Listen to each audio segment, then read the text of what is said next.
kita berkumpul hari ini dengan tim pembela Saka. Rencana besok kita mau ada kunjungan ke pengadilan, mengambil putusan ya begitu ya, mengambil putusan dan putusan kasasi dan mungkin ke rumah sakit untuk apa? Minta data visum. Iya, minta data visum. Itu rencana kita Rumah besok. Sakit Gunung Jati dan Rumah Sakit Gunung Jati. Ya kalau persiapan sih kan saya juga kan tidak mau blunder seperti dulu ya. Saya dari tingkat pengadilan negeri, kemudian sampai ke pengadilan tinggi sebagai kasasi, tetapi kan upaya yang sudah dilakukan itu tidak membuahkan hasil. Kenapa sekarang harus digodok lebih dalam? Karena saya juga nggak mau ambiar seperti yang sudah-sudah. Seperti di 2016-2017. Perlu dipahami di pasal 28, peninjauan kembali itu adalah kita harus menemukan bukti material yang visible.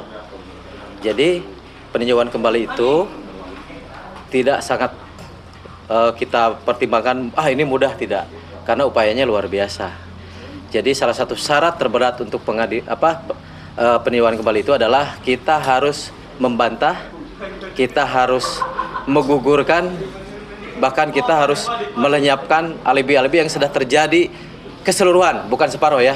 Jadi keseluruhan argumentasi hukum yang sudah terjadi dalam proses persidangan mencapai inkrah itu kita harus batalkan.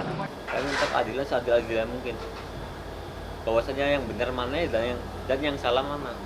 Biar semuanya itu terbuka. Di hari Senin, saya bersama tim Bang Krisna, Bu Titin dan Bang Adien dan Bang Yasin akan ke pengadilan untuk minta salinan putusan. Kita akan membawa Saka langsung agar prosesnya cepat.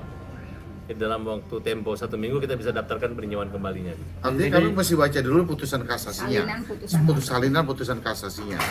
Ya kan artinya pertimbangannya apa, akan bagaimana dan bagaimana. Kami semenjak dari pegang Saka bertanggung jawab sepenuhnya akan atas diri Saka. Artinya kayak seperti kemarin kita mencarikan pekerjaan untuk Saka seperti komitmen kami. Ya kan, bahwa Saka sudah bekerja, kita sudah carikan pekerjaan Saka. Jadi jangan bilang berkoar-koar doang.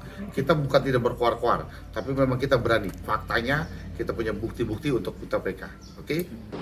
Peninjauan kembali itu adalah hak konstitusional, ya. Yang jadi pertanyaan, kenapa Saka sudah bebas dan sudah menghirup udara segar? Kita sebagai penasihat hukumnya mau melakukan itu. Karena Saka punya delivery course atau jiwa korsa. Bayangkan sahabat bersama-sama mendekam di jeruji penjara bertahun-tahun, ya kan?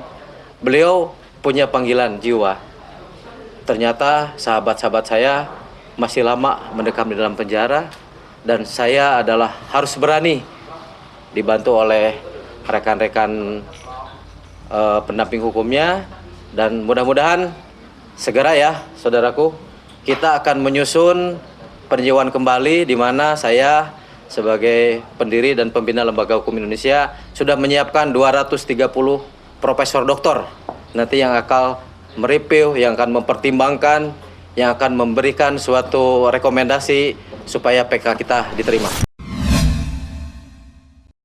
Sebagai orang tua tentu merasa tersinggung ya, maka karena dia bekerja sebagai penyidik kebetulan di narkoba, ya langsung dikerahkan timnya dan ditangkap itu. Persoalannya apakah itu orangnya atau tidak, itu telah terbukti di kepolisian, kejaksaan dan pengadilan. Karena anaknya yang meninggal, maka orang tuanya langsung bergerak. Ibtu Rudiana tentu didatangi oleh tim daripada Paminal atau Propam lah ya. Nah tentu demikian juga dari psikolog dan sebagainya. Tentu dia harus memberikan keterangan yang benar.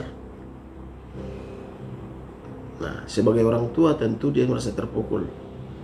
Dan sebagai orang tua sudah pas itu sikap Ibtu Rudiana. Menimbulkan polemik atau persepsi masyarakat yang mencurigai bahwa dulu kasus 2016 itu tidak ditangani secara baik. Iya.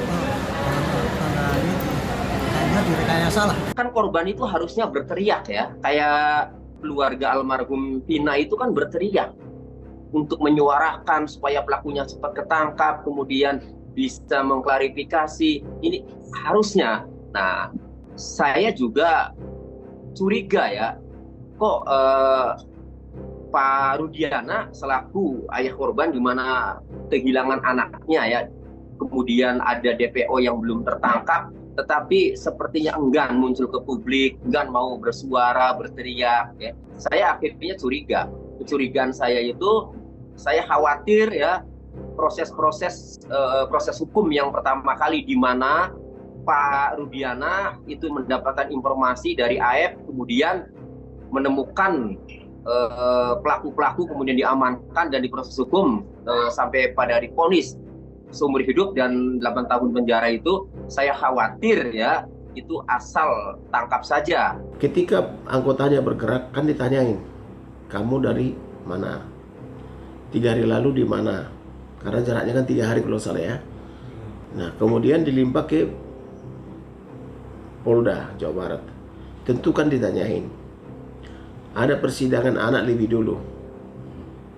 Anaknya juga membenarkan bahwa mereka melakukan. Kemudian yang 7 orang juga membenarkan dalam tanda petik lah ya. Nah otomatis dihukum. Kalau sekiranya mereka mengatakan tidak, saya tidak di situ.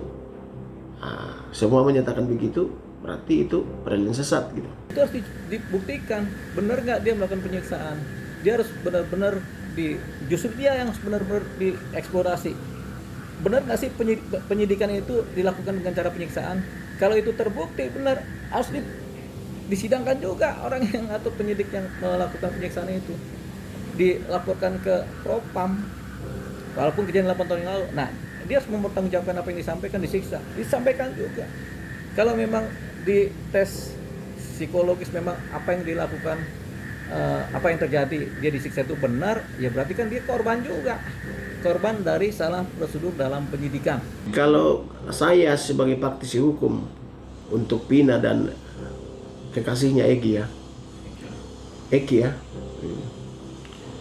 polisi supaya bekerja profesional, tidak ada yang ditutupi, sehingga kasus ini bisa terang benderang. Ini kasus sudah perhatian Presiden. Perhatian Presiden, perhatian Kapolri, perhatian Kasat, perhatian Kasat Angkatan Laut, demikian juga Kasat Angkatan Udara dan Panglima ABRI.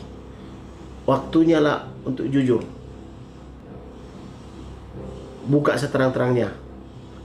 Presiden Jokowi masa kerjanya tinggal 5 bulan lagi.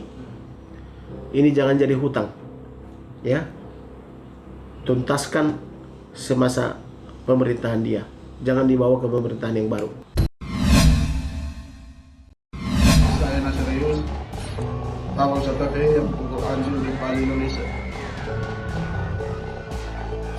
Saya sebagai pribadi sebagai maafkan saya, itu Anjing saya. Saya butuh dia telah terpaksa supaya dia berhenti terkekangkan dengan fungsi. Saya sayang dia Anjing saya. Dikira gue yang di dalam mobil apa? Dan menurut lo gue gak akan turun kalau misalkan gue di situ? Hah? Coba deh komentar, gak usah malu-maluin diri sendiri ya, sumpah. Jangan malu-maluin diri sendiri, oke? Dan kalau emang tuh orang kehilangan pekerjaan, namanya udah qadarullah. Video ini gak bakal viral kalau gak diizinin sama Allah, ya, karena emang perbuatannya udah layak kena hukuman, entah sosial, entah hukuman juga dari yang di atas. Ini baru hukuman di dunia, belum di luar. Dan kalau lo menyetujui aksi ini, gue tunggu. Kamu gak usah takut, saya pengusaha. Saya bisa kasih kamu pekerjaan, ya. Jangan nangis lagi, jangan bersedih lagi, ya. Tindakan kamu memang keliru. Tapi yang lebih keliru adalah oknum public figure yang memviralkan kejadian ini, sehingga dampaknya sampai kamu terancam kehilangan pekerjaan. Nah serius, kamu tidak kehilangan pekerjaan, ya. Saya pastikan itu, saya garansi itu, kamu akan dapat pekerjaan.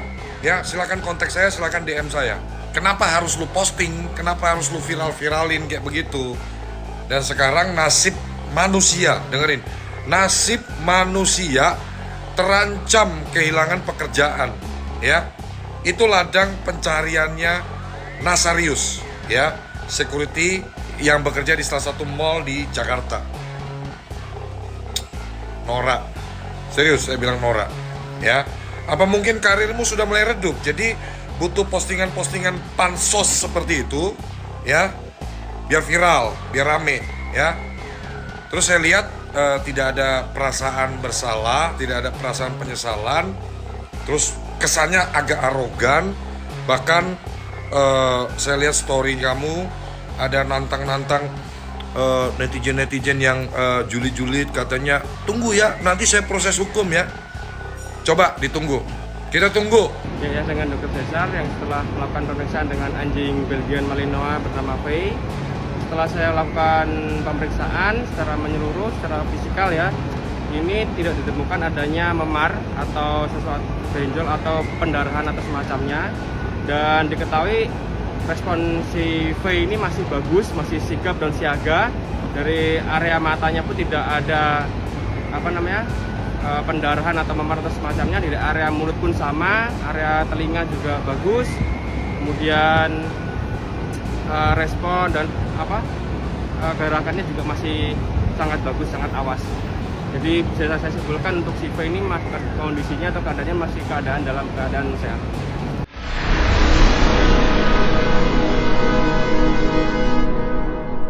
Jadi jangan lupa untuk subscribe Cumi Cumi. Ditekan ya tombol lonceng merahnya.